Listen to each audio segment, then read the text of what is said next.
The Great Hall of the Galactic Council stretched wider than most cities. Floating platforms held representatives from dozens of worlds, each one glowing with the soft blue light of translation fields. The air hummed with 1,000 different voices, speaking in languages that ranged from musical chimes to grinding stone sounds. Ambassador Hyun-woo stood at the human platform, his dark suit simple compared to the glittering robes and crystalline armor worn by other delegates. He had been Earth's voice in this place for 3 years now. 3 long years of watching the council make decisions that made his stomach turn. Today felt different, though. Today he carried a message that would change everything.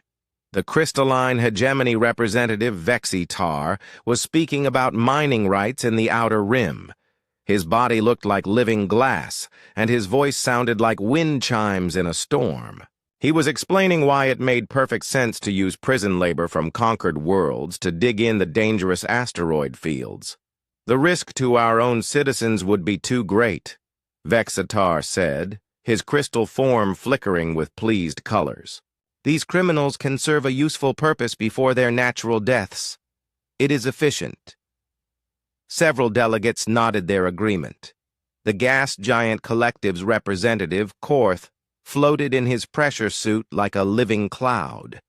His voice came through speakers as a deep rumble.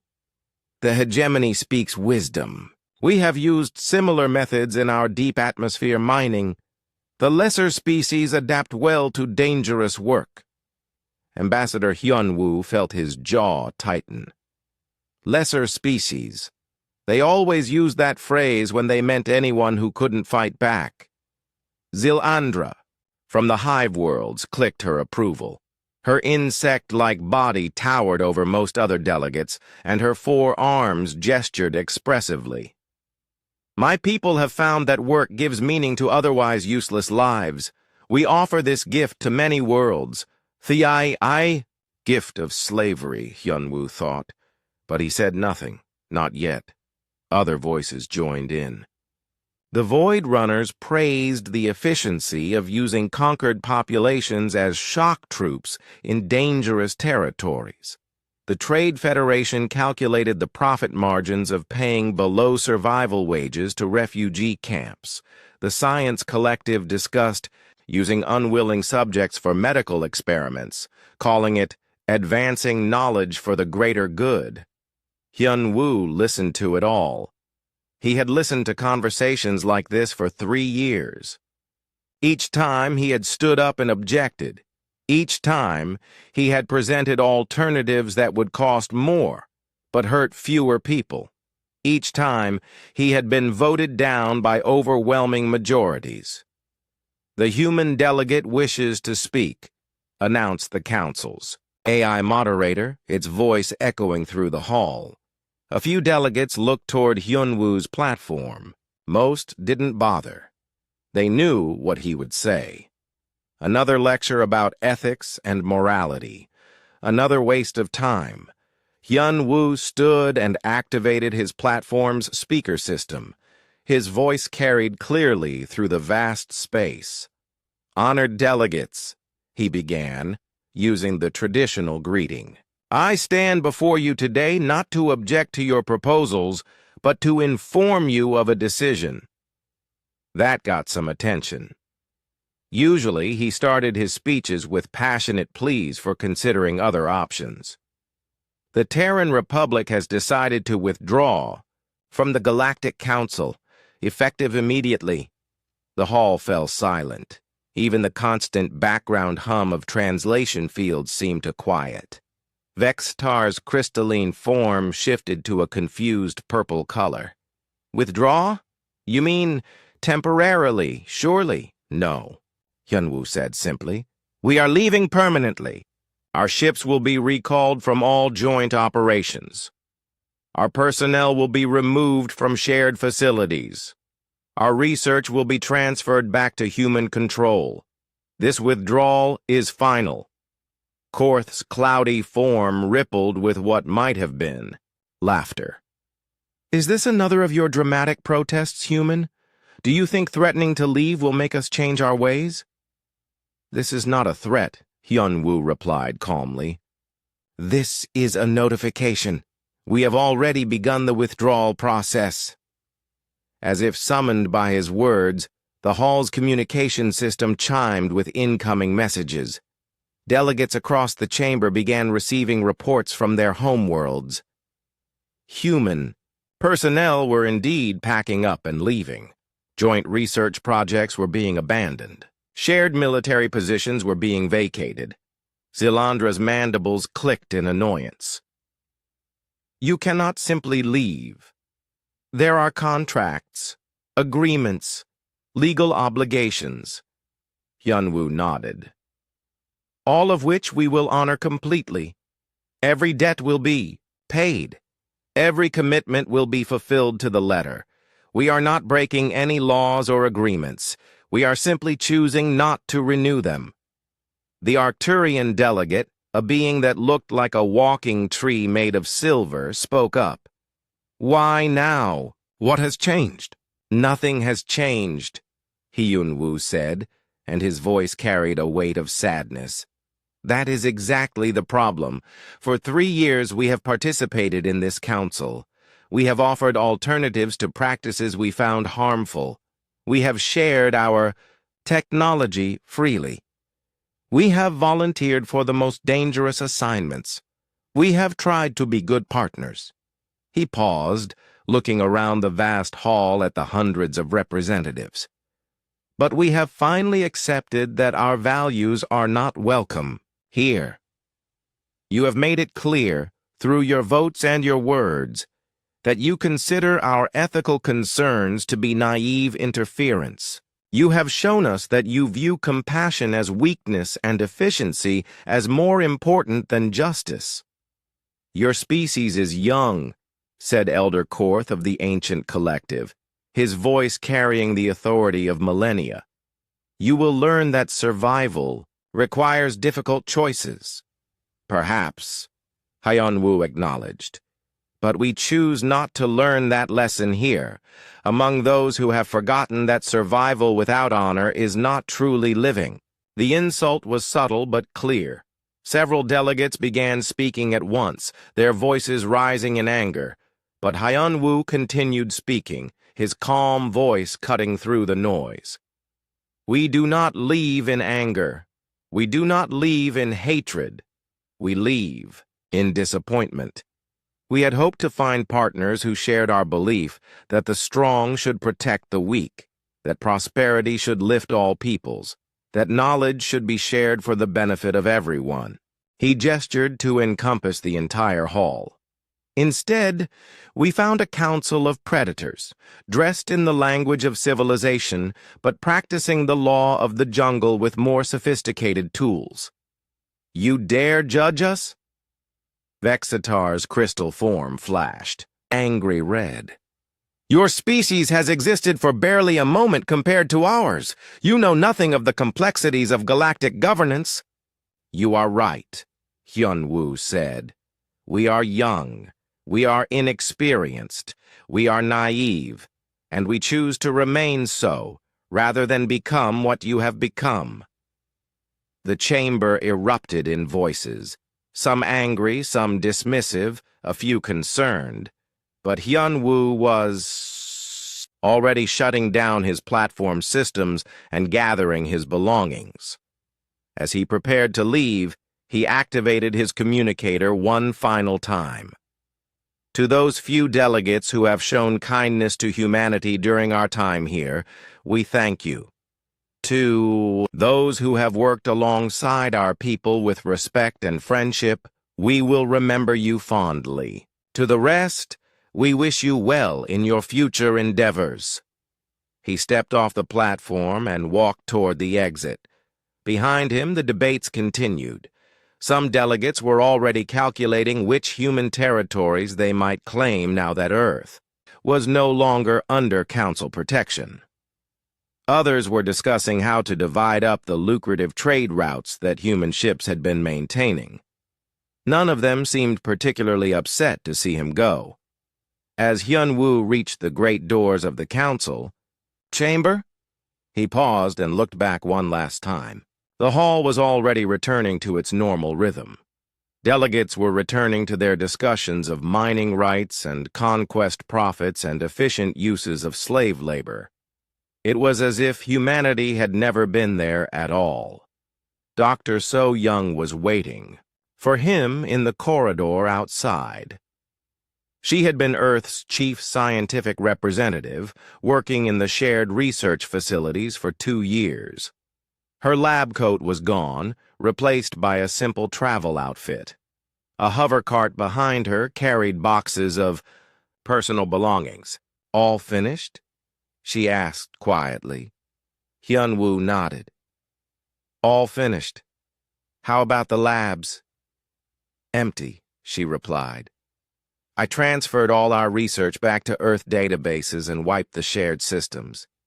The other scientists barely looked up from their work when I said goodbye. They walked together toward the transport hub. Around them, the massive space station continued its normal operations.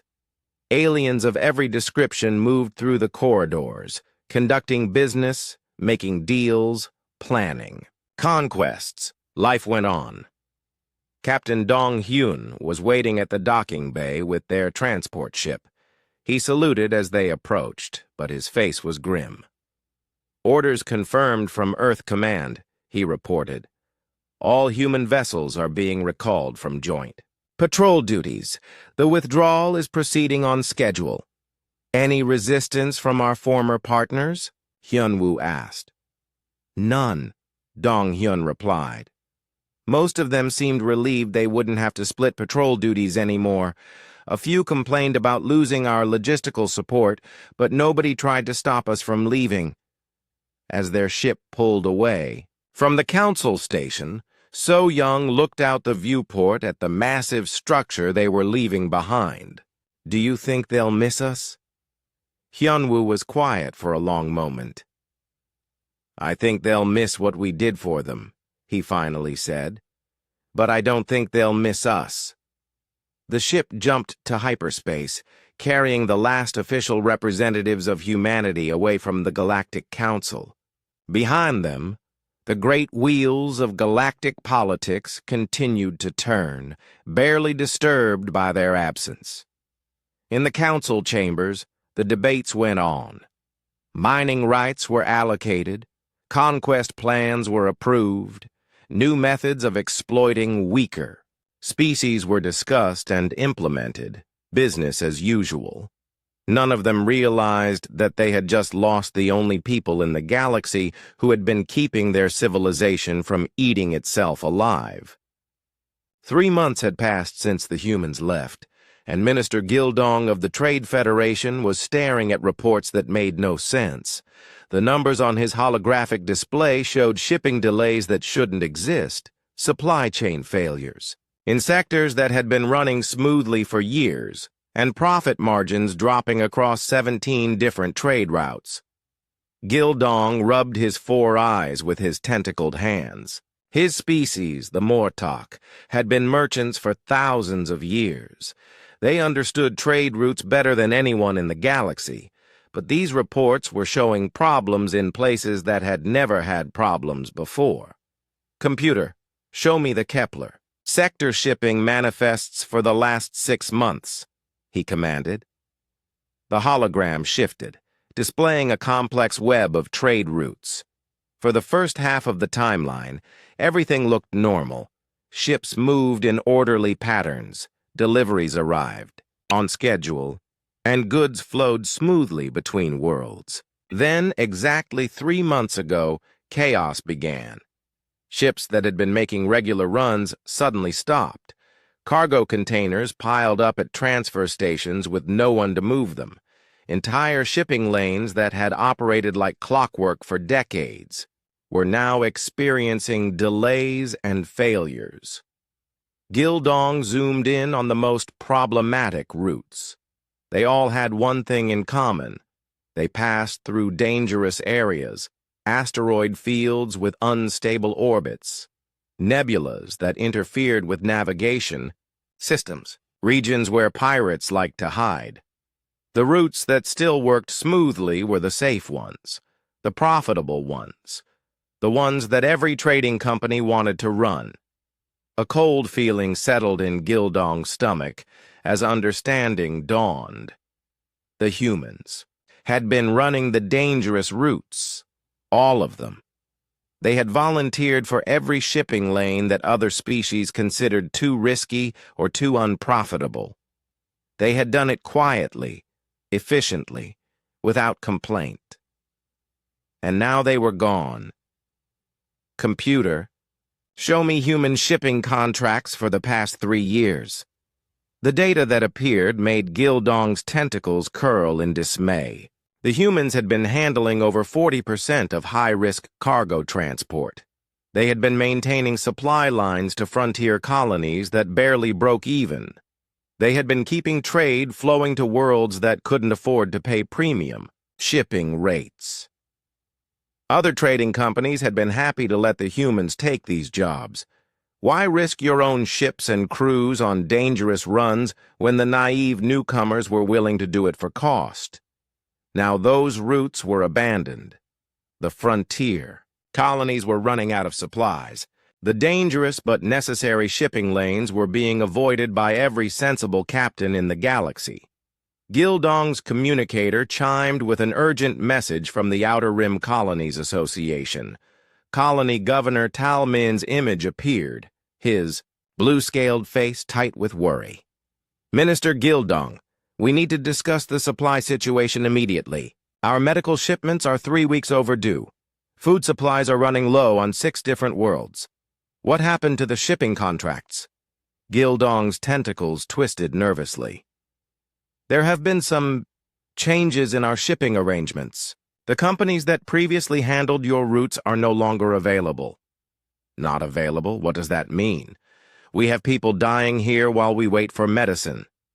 I'm working to reassign those routes to other shipping companies, Gildong said, though he knew it was likely impossible. No sane captain would risk their ship in the Kepler asteroid field or the Siren Nebula for the low prices the frontier colonies could afford to pay. After ending the call, Gildong pulled up the contact database and began making calls to shipping companies across the Trade Federation. The conversations all went the same way. The Kepler run? Are you insane? Those asteroids will tear a ship apart. The Siren Nebula route? Do you know how many ships we've lost there over the years? Frontier colony supply runs? At those prices, we'd lose money on fuel alone. By the end of the day, Gildong had contacted 47 different shipping companies. Not one of them was willing to take over the routes the humans had abandoned. Meanwhile, across the galaxy, Admiral Boram of the Unified Defense Force was dealing with her own crisis. The Draknari woman sat in her command center, staring at tactical displays that showed disaster spreading across multiple sectors. Pirate attacks had increased by 300% in the past month. Raiders were hitting convoys that had traveled safely for years. Entire shipping lanes that had been considered secure were now dangerous to cross without heavy escort. Boram's communications officer, a young Draknari named Quan Ho, approached. Her desk, with another stack of emergency reports. Admiral, we have 17 more distress calls from the Tau sector. The Red Fang pirates hit another convoy there yesterday. They're getting bolder. Boram studied the tactical map. The pattern was clear and disturbing. All of the increased pirate activity was happening in areas that human patrols had previously covered. She had worked with Captain Jin Ho of the Human Defense Corps many times over the past 3 years. The quiet, professional human had never made a big show of his operations. But his ships had been everywhere, maintaining peace in sectors that other species found too dangerous or too boring to patrol regularly. Computer, show me patrol assignments for the past year, Boram commanded. The display lit up with patrol routes color-coded by species. Draknari forces covered the high-profile sectors near major worlds. Crystalline hegemony ships patrolled areas rich in valuable minerals. The gas giant collective protected their trade routes and nothing else. And the humans had been patrolling everywhere else. The empty sectors between major worlds, the frontier regions where pirates like to hide, the dangerous areas near unstable stars and black holes where distress calls might go unanswered for days. Boram realized with growing horror that the human patrols had been the only thing standing between civilized space and complete chaos. Other species had been happy to let them handle the unimportant sectors while focusing on protecting their own valuable territories. Now those sectors were undefended. Pirates who had been quietly suppressed by human patrols for years were suddenly free to operate. They were spreading out from their traditional hiding places, growing bolder as they realized no one was coming to stop them. Her communicator buzzed with a call from Captain Yunsik of the merchant vessel Lucky Star. His face appeared on her screen, pale with fear. "Admiral, we're under attack in the Gamma sector. 3 pirate ships. They came out of nowhere. We need immediate assistance." Boram checked her displays. The Gamma sector was 2 days away from the nearest defense force. Patrol. It had been covered by Captain Jinho's squadron until 3 months ago. "Captain Yunsik, we're dispatching ships to your location, but it will take time to reach you. Try to evade and find somewhere to hide." "Hide where? This is empty space. There's nowhere to go." The transmission cut to static. Boram stared at the empty screen for a long moment, then turned to her aide. "How many ships do we have available for immediate deployment?" Quan Ho consulted his datapad. 17 vessels, Admiral. But they're already assigned to patrol duties in the core sectors. Pull them. I want every available ship moved to cover. The sectors the humans used to patrol. All of them? Admiral, that will leave gaps in our current coverage areas. Boram looked at the tactical display showing pirate attacks spreading like a plague across the outer regions. "The gaps are already there, Quan Ho. We just couldn't see them before." In another part of the galaxy, Professor Taemin of the Arcturian Science Collective was having his own uncomfortable revelation. The silver-barked scientist stood in his laboratory, staring at research notes that painted a picture he didn't want to believe. For weeks he had been struggling with a breakthrough that had seemed so close. His team was working on a new type of energy shield that could protect ships from radiation in dangerous sectors. They had made significant progress, but something was missing, some crucial element that would make the technology actually work. Yesterday, while cleaning out old files, he had found research notes from Dr. So Young, the human scientist who had worked in the shared laboratories until 3 months ago. The notes contained detailed calculations and experimental data that filled in every gap in his current project. But that wasn't the disturbing part. The disturbing part was the date on the files. Dr. So Young had solved these problems over a year ago. She had quietly shared her research with anyone who asked, never claiming credit, never demanding recognition. Taemin pulled up more files from the shared research database, looking specifically for human contributions. What he found made his silver bark darken with shame. The humans had been behind dozens of major breakthroughs over the past 3 years. Advanced medical techniques credited to the Draknari were based on human research. New navigation systems, claimed by the gas giant collective, used human algorithms. Even the improved mining equipment that had made the crystalline hegemony's operations more efficient was built on human engineering principles. In every case, the humans had shared their work freely. They had published their research in the common database, available to anyone. They had answered questions and provided assistance without asking for anything in return. Other species had taken this research, improved upon it slightly, and claimed it as their own discoveries. The humans had never objected. They had seemed happy just to see their work being used to help people. Taemin accessed the communication logs and sent a message to Dr. So-Young's last known address. The reply came back immediately, but it wasn't from her. Dr. So-Young is no longer available for consultation. Her research has been transferred to Terran Republic databases and is no longer accessible to non-human researchers. Thank you for your interest. The message was polite and professional, but it felt like a door slamming shut. Taemin tried contacting other human researchers he had worked with over the years. Dr. Kyung-soo, who had been developing new terraforming techniques. Engineer Mi-kyung, whose infrastructure designs had been revolutionary. Physicist Woo Jin, whose theoretical work had opened up entirely new fields of study. All of them were gone. All of their research was gone. All of the quiet, steady contributions they had been making to galactic science had vanished overnight. For the first time since the humans left, Taemin began to understand what the galaxy had lost. It wasn't just another member species. It wasn't just another voice in the council chambers. They had lost their teachers, their innovators, their problem solvers. They had lost the people who had been quietly making everyone else's lives better, asking for nothing in return except the chance to help.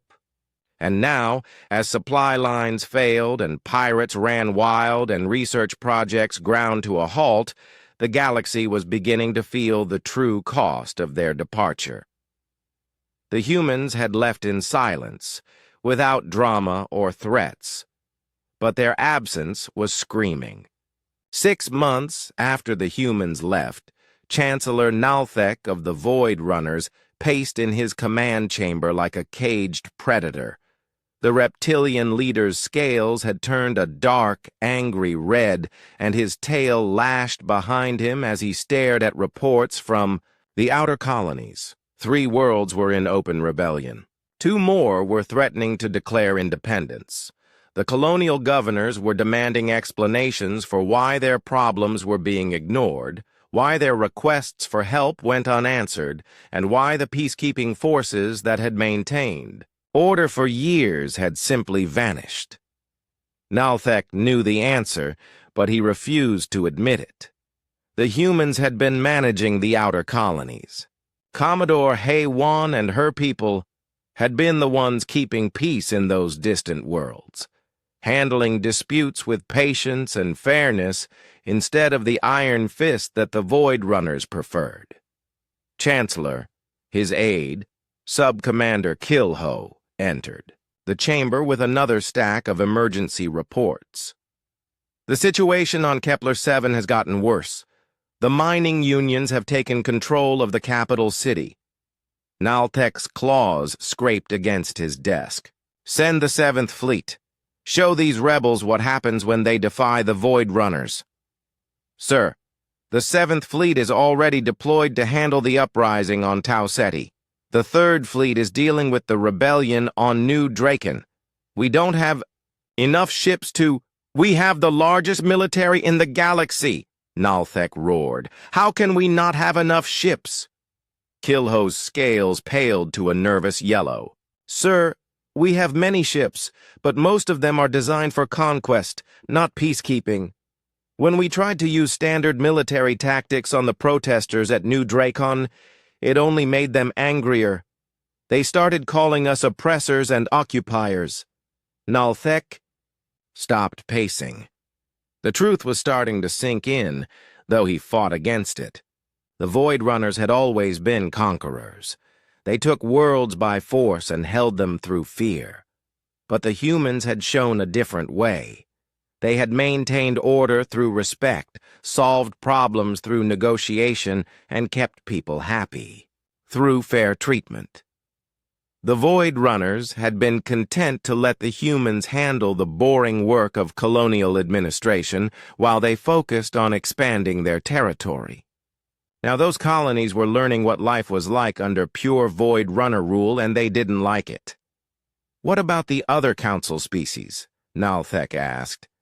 "Can't they assist with peacekeeping operations?" Kilho consulted his data pad.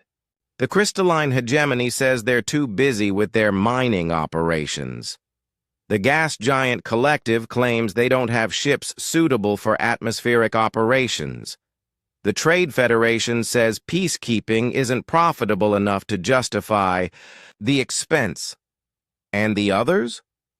Most of them are dealing with their own problems, sir. Everyone seems to be having difficulties that started around the same time." Nalthek didn't want to think about what that timing meant. Meanwhile, in the depths of space, the notorious pirate leader Karbash was having the time of his life. The massive alien looked like a cross between a bear and a shark, with razor-sharp teeth and claws that could tear through armor plating. His ship, the Blood Moon, had just finished raiding its 5th cargo convoy in 2 weeks. Boss, his lieutenant, a scarred creature called Razor Eye, approached with a grin full of metal teeth. "The cargo manifests from that last hit. Medical, supplies, rare metals, and food shipments bound for the Tau colonies." Karbash laughed, a sound like grinding stone. "Those colonies will pay good money to get their supplies back, or we can sell them on the black market for triple the price." "Boss, this is almost too easy. Where are all the patrol ships? We used to have to be careful about human vessels in this sector." Karbash's expression darkened slightly. He remembered the humans.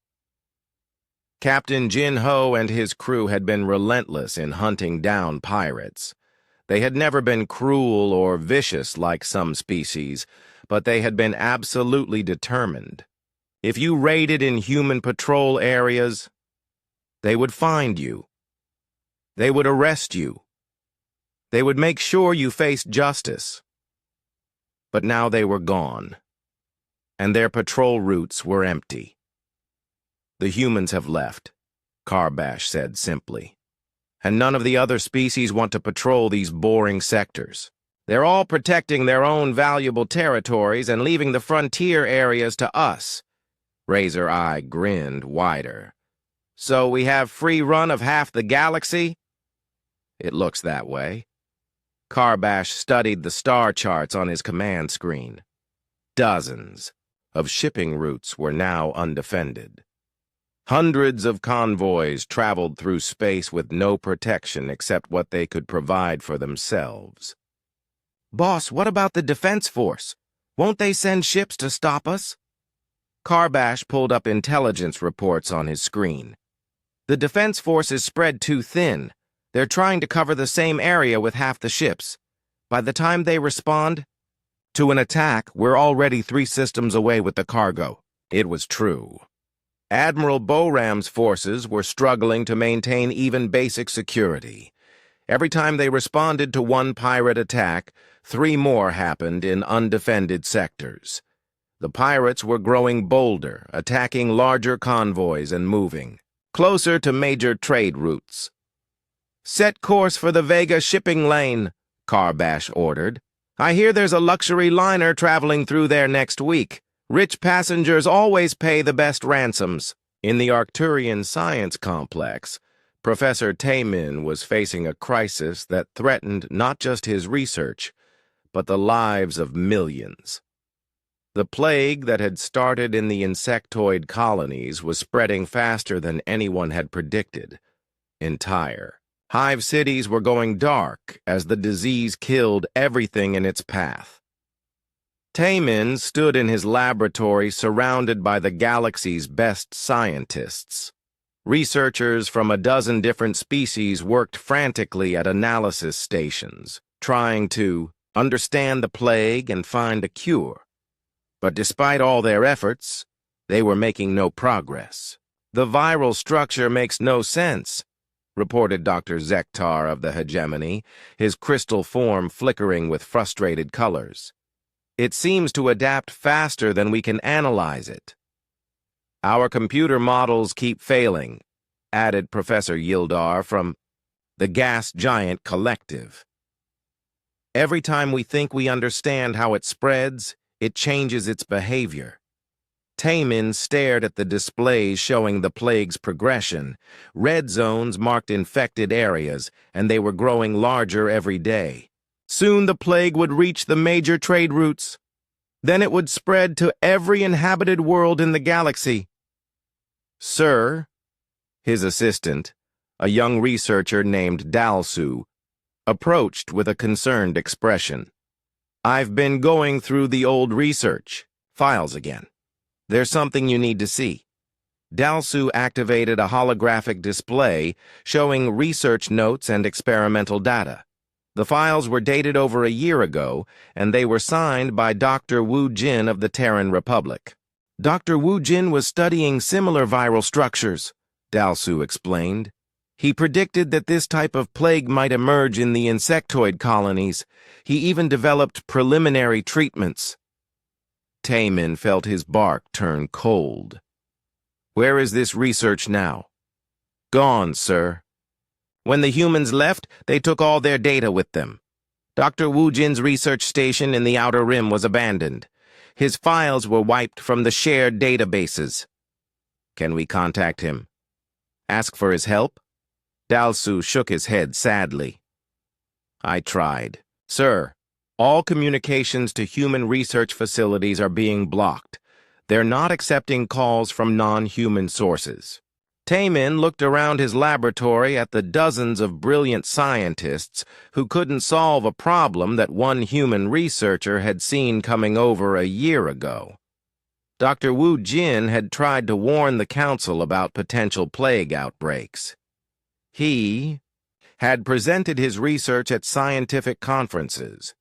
He had offered to share his preventive treatments with any world that wanted them. The council had dismissed his warnings as human paranoia. They had laughed at his primitive understanding of galactic biology. They had told him that advanced species like themselves didn't need to worry about diseases that affected lesser beings. Now millions were dying, and the one person who might have been able to save them was gone. Keep working, Taemin told. His team, though he could hear the defeat in his own voice. Try to reverse engineer Dr. Wu Jin's research from what little data we have left. But deep down, he knew it was probably too late. Across the galaxy, other council members were discovering their own problems. The crystalline hegemony found that their mining operations were failing because the safety systems designed by human engineers were breaking down without maintenance. The Gas Giant Collective realized that their atmospheric processors were dependent on human-designed components that they couldn't replicate.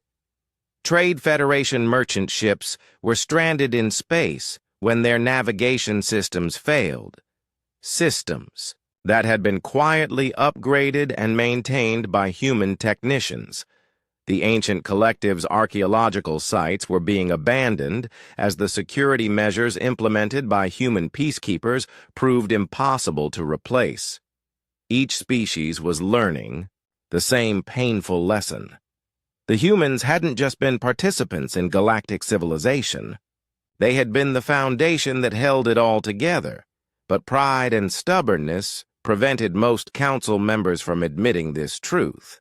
Instead, they sent carefully worded messages to Earth, trying to reopen diplomatic channels without seeming desperate. The responses were always the same: polite, professional, and final. The Terran Republic thanks the Galactic Council for their interest. However, we have no plans to resume our previous relationship. We wish you success in your future endeavors. Some council members tried different approaches. They sent trade offers promising favorable deals. They offered territorial concessions, giving humans access to valuable resources. They even suggested military alliances, promising to protect human worlds from threats. None of it worked. Every message received the same polite rejection. As the months passed and the crises deepened, a few council members began to suspect that humanity had found something better. Intelligence reports suggested that human ships were active in unexplored regions of space. There were rumors of contact with unknown alien species, whispers of technologies that surpassed anything in council space. But most council members refused to believe such reports. How could the naive, primitive humans have found anything better than the ancient, advanced Galactic Council? They would learn the answer to that question soon enough. But by then, it would be far too late to matter. A full year had passed since the humans left, and High Arbitrator Thecalon of the Council Authority stood before the largest collection of deep space sensors in the galaxy.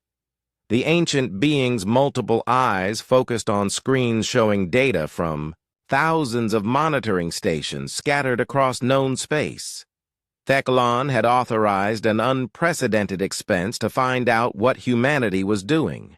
The Council needed to know if the humans were planning some kind of revenge, or if they had simply found a quiet corner of space to hide in. What the sensors were showing was neither of those things. "Show me Sector 7 Alpha again," Thecalon commanded. His technician, a nervous young Draknari named Sung-Min. The main display shifted to show a region of space that had been empty and unremarkable just 6 months ago. Now it buzzed with activity. Massive construction projects dotted the area with ships moving between them in carefully organized patterns. "The energy signatures are incredible," Sung-Min reported, his voice filled with wonder.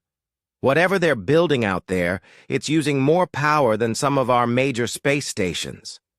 Thecalon's mandibles clicked thoughtfully. "Have we identified the construction materials?" "That's the strange part, sir. The materials aren't anything we recognize. The metal alloys show properties that shouldn't be possible according to our understanding of physics. And the energy systems—" Sung-Min paused, checking his readings again. "Sir, they're more efficient than anything in council space." "That's impossible," Thecalon said automatically. "Human technology was primitive compared to ours. They were barely capable of interstellar travel when they joined the council." But even as he said it, Thecalon remembered conversations with human engineers and scientists. They had always been polite when council experts explained how things should be done, but sometimes their questions had been surprisingly sophisticated. Sometimes their suggestions had revealed understanding that went deeper than their supposed primitive status should have allowed. "Sir," another technician called out from across the sensor control room, "we're detecting massive ship movements in the Kepler expanse. The formations are unlike anything we've seen before." Thecalon moved to that station and studied the new data. Hundreds of ships were moving through space in perfectly coordinated groups, but these weren't the crude, boxy vessels that humans had used during their time in the Council. These ships were sleek, advanced, and moved with a grace that suggested incredible technological sophistication. "Are those human ships?" Thecalon asked. The technician, a crystalline being named Jektar, flickered uncertain colors. "The energy signatures match human technology, but evolved far beyond what they showed us. Sir, these ships are moving faster than anything in our fleets.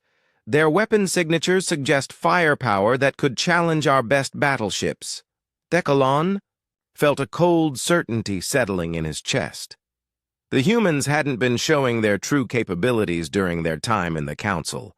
They had been holding back, deliberately limiting themselves to appear less advanced than they really were. "Sir," Sung-Min called out urgently, "we're detecting something else. There are non-human energy signatures mixed in with the human ones, unknown configurations." I think they're working with alien species we've never encountered. The main display updated to show a broader view of human activity. Mixed in with the advanced human ships were vessels of completely foreign design. Some looked like living creatures made of metal and light.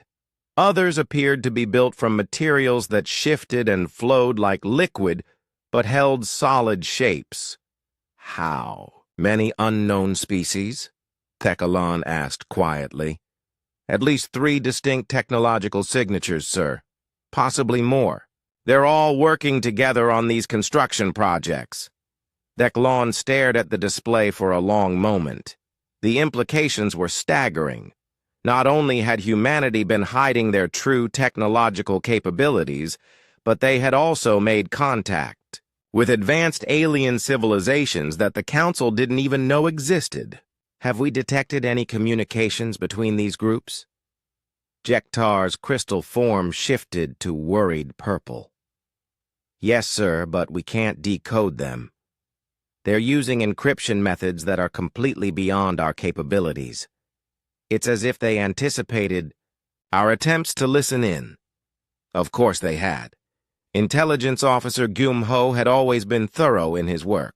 During his time with the Council, he had probably learned everything about their surveillance capabilities and communication interception methods. Sir, Sungmin said hesitantly, there's something else. We've been detecting probe signals in Council space. Someone has been scanning our worlds, our defenses, our trade routes. The probe signatures match the unknown technologies we're seeing in human space. Thecalon's multiple hearts began beating faster. They're spying on us? It appears so, sir, but the probes are incredibly advanced. We can barely detect them, and we can't track them back to their source. Whoever built them has technology that's generations ahead of ours. The truth was becoming impossible to ignore. Humanity hadn't left in defeat or desperation. They had left because they had found something better. Partners who shared their values. Allies with technology that made the Council look primitive by comparison. Meanwhile, in the abandoned research station that had once belonged to Dr. Wu Jin, scavengers from the Trade Federation were learning their own uncomfortable truths. The team, led by salvage expert Quan Su, had expected to find valuable equipment and data that they could sell or reverse engineer. Instead, they found a masterpiece of engineering that they couldn't begin to understand. Boss, called out team. Member Hae Jin from the main laboratory. You need to see this. The computers here aren't just advanced. They're using principles that shouldn't work. Quan Su joined her at a workstation that looked deceptively simple. Clean lines, minimal displays, no unnecessary decorations. But when Hae Jin activated the system, holographic interfaces appeared that made Council technology look clunky and outdated. The processing speed is incredible, Hae Jin explained. And look at this. She pulled up what appeared to be the station's maintenance logs. This entire facility was designed to run automatically for decades without any outside support. The power systems, the life support, the waste recycling. Everything is integrated in ways that are beyond anything we know how to build. Quan Su studied the displays with growing amazement. What about the research data? Anything we can salvage? That's the problem, boss. The data storage systems are completely wiped, but the infrastructure tells a story. Dr. Wu Jin wasn't just studying plague viruses. He was running multiple research projects simultaneously. Terraforming, space construction, energy generation, advanced materials. This one human was doing the work of entire Council research teams. And he was sharing all of this with the Council? Hae Jin nodded grimly. The communication logs show regular data transfers to Council databases. He was giving away research that probably took him years to develop. Quansu began to understand why the council was having so many problems. They hadn't just lost human participation in their projects. They had lost access to a level of scientific innovation that they hadn't even realized existed. Boss, there's more. I found construction plans in the archived files. Dr. Wu Jin was designing defensive systems for Council worlds, orbital platforms, shield generators, early warning networks. All of it was more advanced than anything our military engineers have ever conceived. Were any of these systems actually built? Some of them. I cross-referenced the plans with Council military databases.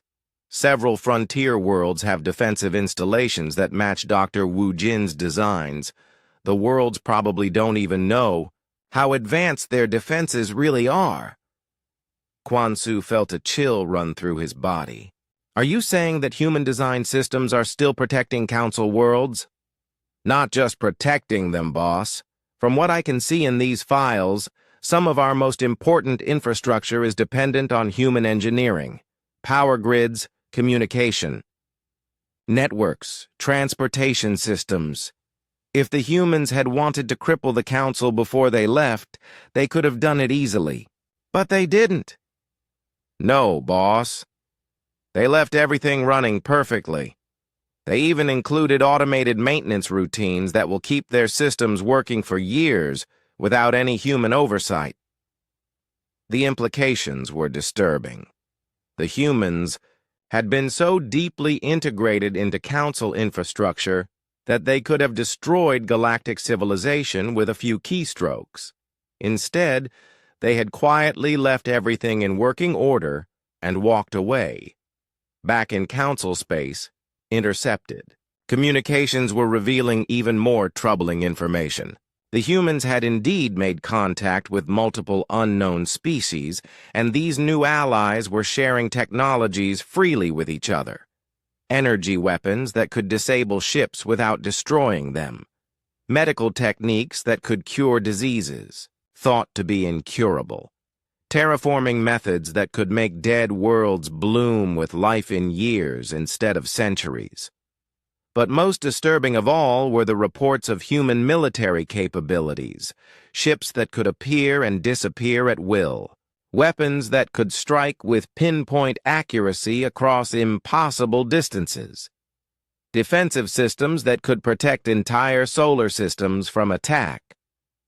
The humans had become something that the Council had never imagined possible, a genuinely advanced, benevolent civilization with the power to reshape the galaxy, and they were sharing that power with species that had earned their trust and respect. Council intelligence reports began painting a picture of the humans' new alliance. The species they had partnered with were nothing like the Council members. They valued cooperation over competition. They shared resources freely. They resolved disputes through negotiation rather than force. They were everything the Council claimed to be but had never actually become. High Arbitrator Teclon called an emergency session of the Council leadership. In a closed meeting attended only by the most senior members of each major species, he presented the intelligence findings. The reaction was predictable: denial, anger, and desperate attempts to minimize the implications. This information must be incorrect, declared Elder Yoth of the Ancient Collective. No species could advance so quickly. Perhaps they were always more advanced than they appeared, suggested Chancellor Naltek. They may have been deceiving us from the beginning. High Arbitrator Teclon looked around the room at these leaders who still refused to face the truth. The evidence suggests that humanity was indeed more advanced than they showed us. But they weren't deceiving us. They were restraining themselves. Why would they do that? Because, Teclon said quietly, they believed in the ideals that the Council was supposed to represent. They thought they could help us become better than we were. The room fell silent as the full weight of that realization settled over them. They had lost more than just another member species. They had lost teachers who had been trying to guide them toward something better. They had lost partners who had been willing to sacrifice their own advancement for the good of galactic civilization. And now those teachers had found students who were worthy of their lessons. 18 months had passed since humanity left the Galactic Council when the distress signal reached the edge of known space. The Stellar Harmony, a Council exploration vessel, had suffered catastrophic system failures while mapping new hyperspace routes. Its crew of 12 were trapped in a dying ship, drifting through the void with only hours of life support remaining. Navigator Fexel of the Gas Giant Collective floated in his emergency suit, watching his instruments fail one by one. The ship's distress beacon was working, but they were so far from Council space that no rescue vessel could reach them in time. "Captain," he called to the ship's commander, a crystalline being named Zorthak, whose light had dimmed to barely a flicker. "The beacon is transmitting, but the nearest Council ship is 37 hours away." "How long do we have?" Zorthak asked weakly. Fexel checked his readings again, hoping for better news but finding none. 6 hours of oxygen remaining, maybe 7 if we reduce activity to minimum levels. The crew accepted their fate with the calm resignation of experienced space travelers. They had known the risks of deep space exploration.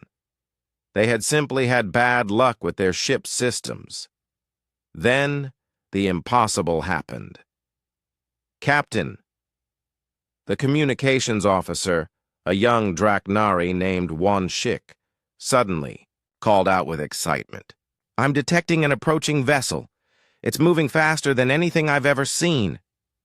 Through the viewport, they watched a ship materialize from hyperspace with elegant precision. It was sleek and beautiful, unlike the brutal angular designs favored by most Council species. Its hull seemed to shimmer with an inner light, and it moved with the grace of a living creature. "Unknown vessel. This is Captain Subin of the Terran Vessel Determination," came a voice over the communications channel. The words were spoken in perfect galactic standard, but the accent was unmistakably human. "We have received your distress signal and are moving to assist." Navigator Fexel felt his gas form ripple with shock. Humans. After all this time, after 18 months of silence, humans had found them. "Captain Subin," Zorthak responded, his crystal voice cracking with relief and confusion. "This is Captain Zorthak of the Stellar Harmony. We are grateful for any assistance, but I thought humans had withdrawn from this region of space. We are no longer part of the Council." "That is correct," Captain Subin replied calmly. "But we do not abandon people in need, regardless of their political affiliations." The human ship moved alongside the dying Council vessel with impossible precision. Through the viewports, the Council crew could see human figures in advanced spacesuits moving with efficient purpose. Within minutes, they had established an emergency docking connection and begun transferring life support systems. Captain Subin herself came aboard to oversee the rescue operation. She was a woman of middle years, with kind eyes and steady hands. Her spacesuit was clearly more advanced than anything the Council crew had seen, but she moved with the same professional competence they remembered from their previous encounters with humans. "Your ship can be repaired," she told Captain Zorthak after examining the damage. "But it will take time. We can transfer your crew to our vessel for safety." As the Council crew was brought aboard the Determination, Navigator Fexel found himself amazed by what he saw. The human ship was beautiful inside and out. Clean lines, soft lighting, and an atmosphere of calm efficiency that spoke of advanced engineering and careful design. But it was the technology that truly shocked him. The control systems were far beyond anything in Council space. The displays showed information with a clarity and detail that made Council instruments look primitive. And the ship itself moved through space with a smoothness that suggested propulsion methods that defied everything he thought he knew about physics. "This is incredible," one chick whispered to Fexel as they were shown to comfortable quarters. "How did human technology advance so far so quickly?" Captain Subin overheard the question and smiled sadly. "It didn't advance quickly," she said. "We have had these capabilities for many years. We simply chose not to display them while we were part of the Council." "But why?" Fexel asked, unable to hide his confusion. "Because we believed that working together was more important than showing off," Subin replied. "We thought that by restraining ourselves, by making ourselves seem less threatening, we could encourage cooperation and peace." She gestured toward the viewport, where stars streamed past at impossible speeds. "We were wrong, of course. The Council was never interested in cooperation. It was interested in domination and exploitation. Our restraint was seen as weakness, and our attempts to help were dismissed as naive interference." Captain Zorthak, despite his weakened condition, managed to ask, "What are you doing now? Where are you going with technology like this?" "We are building something better," Subin said simply. "We have found other species who share our values. Together we are creating an alliance based on mutual respect, shared resources, and genuine cooperation." Over the next several days, as the human crew worked to repair the stellar harmony, the Council crew learned more about what humanity had become. They were introduced to members of other species who worked alongside the humans with easy friendship and mutual respect. There were the Talmari, elegant beings who looked like living art and whose technology seemed to blend science with beauty. There were the Void Singers, creatures of pure energy who had mastered the manipulation of space and time. And there were the Star Shepherds, ancient beings who guided the birth and death of stars themselves. All of them treated the humans as equals. All of them shared their knowledge freely. All of them seemed genuinely happy in ways that Council species never appeared to be. Dr. Kyung-soo, the human medical officer aboard the Determination, demonstrated healing techniques that seemed like magic.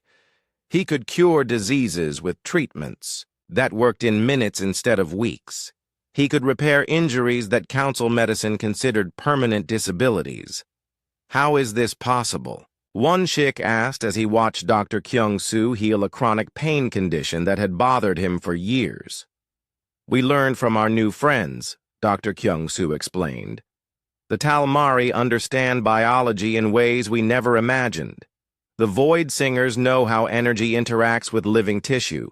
We combined their knowledge with our own research methods, and together we discovered things that none of us could have found alone." Engineer Dalho showed them propulsion systems that could move ships across the galaxy in days instead of months. Weapons that could disable enemy vessels without harming the crews inside. Defensive systems that could protect entire star systems from any conceivable attack. The Council always said that conflict was inevitable, Dalho explained. That species would always fight over resources and territory. But when you can create resources from nothing, and when space is infinite, what is there to fight about, Commander? Jae-hoon, who led the ship's security forces, introduced them to representatives of 3 different species who had once been enemies of each other. Now they worked together, having found that cooperation brought them far more than conflict ever could. "We were destroying each other over a handful of disputed worlds," explained one of them, a being that looked like a walking tree made of silver, metal. "The humans showed us that there were millions of empty worlds that could be terraformed into paradises, Why fight over scraps when abundance was possible? As the days passed, Navigator Fexel began to understand the magnitude of what the Council had lost. The humans hadn't just been another member species. They had been the key to unlocking the galaxy's potential for peace and prosperity. And they had tried to share that key with the Council.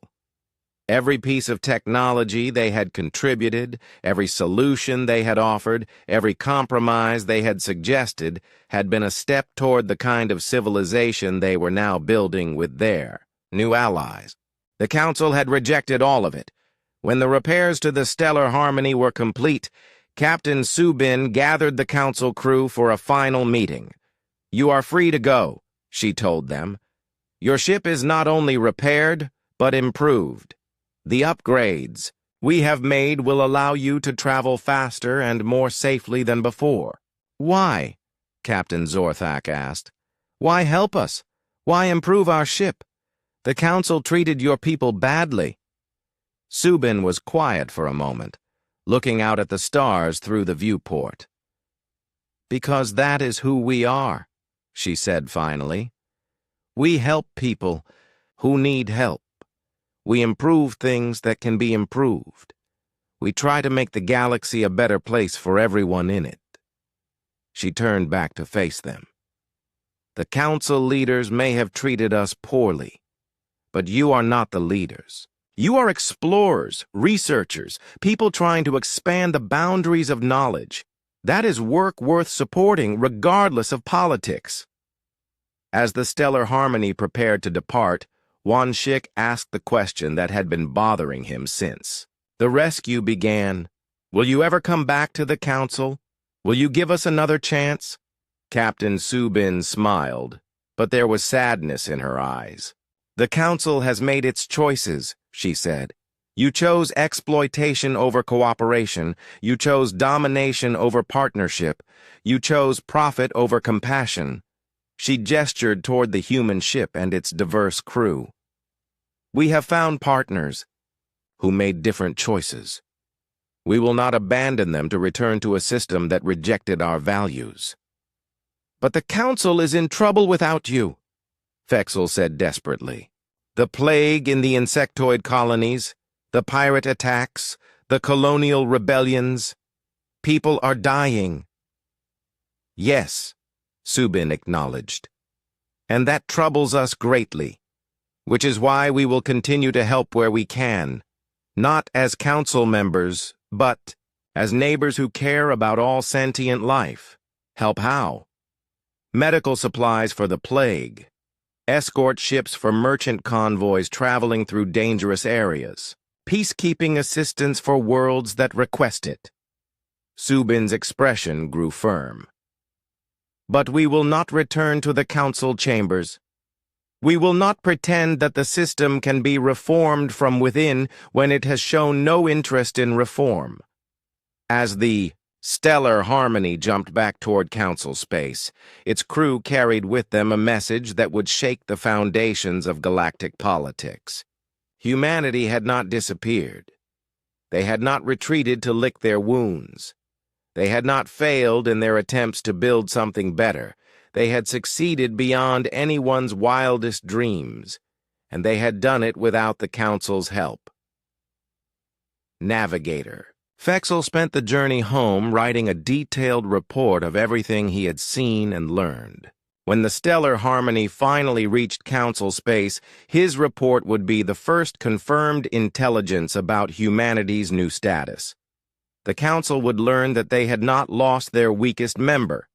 They had lost their strongest, most advanced, most generous member. And that member had found a new family that appreciated their gifts. 2 years after humanity left the Galactic Council, the galaxy faced its darkest hour. The Devourer swarm had arrived from beyond the galactic rim, and nothing the Council threw at them could slow their advance. High Arbitrator Theclon stood in the Council's emergency command center, watching red zones spread across the galactic map like a plague. Each red marker represented a solar system that had been consumed by the Devourers. leaving nothing but empty space where billions of lives had once existed. "Status report," Teclon commanded, though he dreaded the answer. Defense Coordinator. Yilmar, a battle-scarred veteran of a dozen conflicts, delivered the news with grim efficiency. "We've lost 17 systems in the past week. Our fleets can't match their speed or their firepower. Every engagement ends the same way: total defeat." "What about the new weapons from the crystalline hegemony? The enhanced shields from the gas giant collective?" "Useless," Yilmar replied bluntly. "The Devourers adapt to our weapons faster than we can deploy them. Our shields last minutes at best before they find a way through." Teclon stared at the tactical displays showing the swarm's relentless advance. The Devourers were unlike any enemy the galaxy had ever faced. They consumed entire worlds, turning matter and energy into more of themselves. They grew stronger with each victory, faster with each conquest. "Sir," the communications officer, a young Draknari named Tae Young, called out with barely controlled panic. "The Kepler defense line has fallen. The swarm is moving toward the core worlds. The core worlds, the heart of galactic civilization. If they fell, billions more would die, and the Council's remaining military strength would crumble completely." "Do we have any reserves left?" Teclon asked. "The Void Runners have committed their entire fleet," Yilmar reported. "Chancellor Nalthek is leading the defense personally, but they're outnumbered 50-1. The Trade Federation's merchant marine has been converted to military use, but their ships weren't designed for combat." Teclon felt the weight of failure crushing down on him. In 2 years, the mighty Galactic Council had been reduced to this, throwing civilian ships against an unstoppable enemy in desperate, futile gestures. "Sir," Tae-Young said quietly, "there is one option we haven't tried." Everyone in the command center knew what he meant. For months, various council members had suggested contacting Earth, asking the humans for help. Each time, the proposal had been rejected by the senior leadership. Their pride wouldn't allow them to admit they needed assistance from the species they had dismissed and driven away, but pride was a luxury they could no longer afford. "Send the message," Teclon said, his voice heavy with defeat and desperation. The transmission was sent on all frequencies, broadcast toward human space with maximum power. The message was simple. "The Galactic Council requests immediate assistance against the Devourer swarm. Billions of lives are at stake. We will accept any terms for aid." The response came back within hours, faster than should have been possible given the distances involved. It was brief and delivered in the calm, professional tone that humans had always used in their diplomatic communications. "The Terran Republic acknowledges the Council's request for assistance. We will defend inhabited worlds from the Devourer threat. All sentient life has value." Teclon read the message 3 times, searching for conditions or demands. There were none. No request for payment, no political demands, no requirements for council reforms. Just a simple statement that they would help because it was the right thing to do. "That's it?" Yilmar asked, reading the message over Teclon's shoulder. "No. Negotiations? No terms?" "Apparently not," Teclon replied, feeling a mixture of relief and shame. Even now, facing extinction, the humans were offering help without asking for anything in return. The first human ships arrived at the Kepler defense line just as Chancellor Nalthek's forces were making their final stand. The Void Runner fleet was down to less than 30 vessels, surrounded by hundreds of Devourer ships that pulsed with stolen energy from consumed worlds. Admiral Seo Jun commanded the human relief force from his flagship, the New Horizon. The ship was massive, sleek, and beautiful in a way that made the brutal Void Runner vessels look primitive by comparison. But it was the escorts that truly amazed the surviving Council forces. Ships from the Talmari moved like living artwork, their hulls shifting colors in patterns that seemed to hypnotize the Devourer vessels. Void Singer craft phased in and out of reality, striking from impossible angles before disappearing again. Star Shepherd vessels channeled the power of nearby stars, turning stellar energy into weapons that could crack planets. All Council vessels, this is Admiral Seo Jun of the Terran Defense Force, came the calm voice over the communications channels. Withdraw to safe distance. We will handle the Devourers. Chancellor Nalthek, his ship's hull cracked and bleeding, atmosphere managed to respond. Admiral, there are too many of them. They'll overwhelm you just like they overwhelmed us. No, Seo Jun replied with quiet confidence. They won't. What followed was not a battle in any traditional sense. It was a demonstration of what warfare looked like when conducted by truly advanced civilizations working in perfect harmony. The human and allied forces didn't just fight the Devourers, they outsmarted them. Talmari ships used quantum manipulation to turn the swarm's own energy absorption against them. Void Singers created spatial distortions that trapped entire Devourer fleets in pocket dimensions. Star Shepherds ignited new suns in empty space, creating barriers of stellar fire that the swarm couldn't cross, and the humans coordinated it all with tactical brilliance that made the Council's military strategies look like children playing with toys.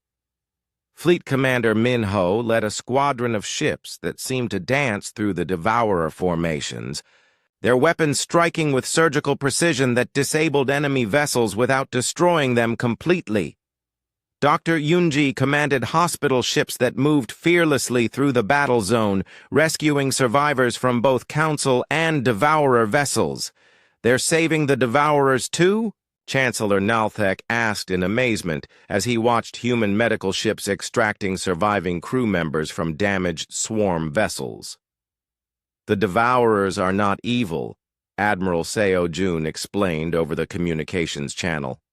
They are desperate. Their home galaxy was dying, and consumption was the only way they knew to survive. We are showing them a better way. Within hours, the massive Devourer fleet that had seemed unstoppable was either captured, converted, or in retreat. The human alliance had achieved what the entire Galactic Council couldn't accomplish in months of warfare, but they weren't done. Over the following weeks, human and allied forces spread across the galaxy, not as conquerors, but as liberators and healers. They rescued populations from consumed worlds, using Star Shepherd technology to rebuild entire solar systems from cosmic dust. They shared medical treatments that could cure the lingering effects of Devourer consumption. They even began negotiating with captured Devourer leaders, offering them new technologies that could meet their survival needs without requiring them to consume other civilizations. The humans did all of this without claiming any territory, without demanding payment, and without seeking recognition. They simply went where they were needed and helped whoever required assistance. Elder Counselor Yaxhun, one of the most senior members of the Council leadership, finally requested a formal meeting with human representatives. The meeting took place aboard the New Horizon, in a conference room that was both elegant and comfortable in a way Council meeting spaces never managed to be. Ambassador Hyun Woo attended the meeting, looking older but carrying himself with the quiet confidence of someone whose principles had been vindicated by events. He was accompanied by representatives from the Talmari, Void Singers, and Star Shepherds, all of whom treated him as an equal partner rather than a junior member. Ambassador Hyun-woo, Elder Counselor Yak-hun began, his ancient voice heavy with shame and desperation. The Council would like to formally request that humanity consider returning to our organization. We realize now that we made mistakes. We would welcome your guidance in reforming our policies and procedures. Hyun-woo listened politely, then exchanged glances with his alien partners.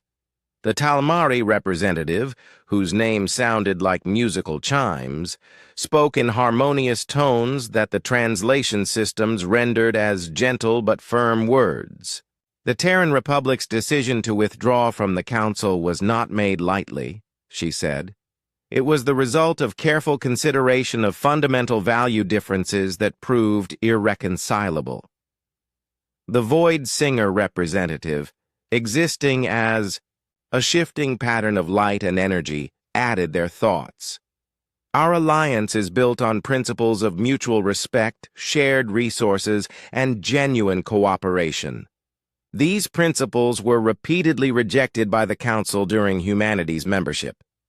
But we can change, Elder Counselor Yak-hun pleaded. We can adopt new policies. We can reform our practices. The crisis has shown us the error of our ways. Ambassador Hyun-woo spoke quietly, his words carrying the weight of careful consideration. Elder Counselor, the Council had 3 years to observe our ways and consider our suggestions. During that time, you made it clear through your votes and your words that our values were not welcome.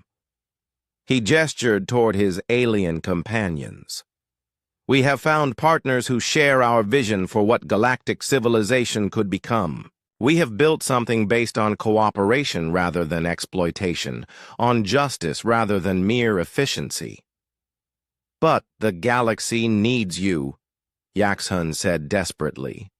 These past 2 years have shown us how much we depended on your contributions. Without humanity, civilization itself is failing. Which is why we will continue to help where we can, Hyun-woo replied. Not as council members, but as neighbors who care about all sentient life. We will provide medical aid during health crises. We will assist with disaster relief. We will protect innocent populations from threats they cannot face alone. But you won't rejoin the council? Hyun-woo was quiet for a long moment, looking out at the stars through the conference room's viewport. When he spoke, his voice was filled with sadness, but also with unshakable resolve. The Council made its choice when it decided that our ethical concerns were naive interference. You chose to view compassion as weakness and efficiency as more important than justice. Those were not policy disagreements. They were fundamental differences in values. He turned back to face the elder counselor. We have moved on. We have found a new family, one that appreciates our gifts and shares our dreams. We will not abandon them to return to a system that has shown no interest in genuine reform. What about the good we could do together? The problems we could solve?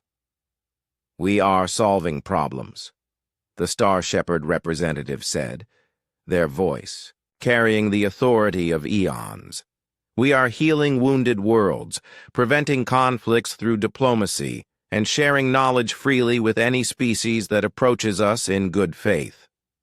We are building the kind of galaxy that humanity hoped the Council might become, Hyun-woo added. A galaxy where the strong protect the weak, where knowledge is shared for the benefit of all, and where conflicts are resolved through understanding rather than force. Elder Counselor Yak-hun sat in silence for several minutes, the weight of final understanding settling over him. The humans weren't angry. They weren't seeking revenge. They had simply found something better and had no interest in returning to something that had disappointed them so deeply. Is there nothing we can do to earn another chance? He asked finally. Prove that you have truly changed, Hyunwoo said, simply. Not through words or promises, but through actions. Show the galaxy that the Council can become an organization based on cooperation rather than exploitation.